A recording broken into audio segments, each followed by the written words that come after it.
Selon une étude récente, la Chine est maintenant le deuxième pays avec le plus d'écoles internationales derrière les Émirats arabes unis.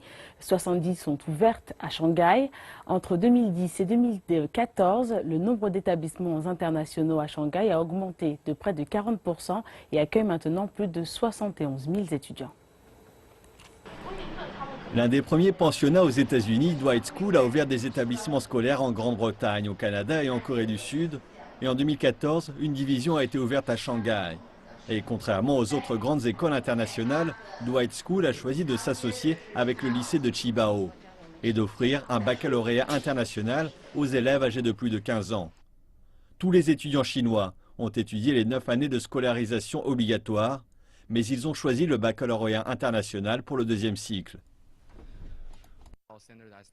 Le Gaokao se focalise juste sur l'examen et rien d'autre. Ici, nous pouvons participer à des activités extrascolaires, nous avons l'opportunité de donner des discours et lancer des projets de groupe. Je pense que ces éléments sont bien sûr un défi pour moi, mais sur le long terme, cela sera bénéfique.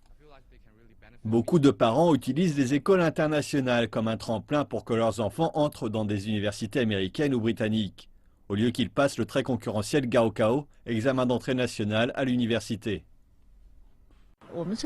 Nous prévoyons d'envoyer notre fils à l'étranger à la fin de ses études secondaires. Mais certains de nos enfants qui ont des enfants à l'étranger ont beaucoup de problèmes à s'adapter la première année. Quand nous avons appris que le lycée ici offrait un curriculum international, nous avons décidé de l'envoyer à ces écoles. Nous espérons que cela facilitera sa transition à une université étrangère. Les frais de scolarité des établissements internationaux sont très élevés. À Shanghai, les frais sont à partir de 23 000 $ par an, ce qui est 35 fois plus élevé que la scolarité des lycées publics, et 7 fois plus que celle des écoles privées.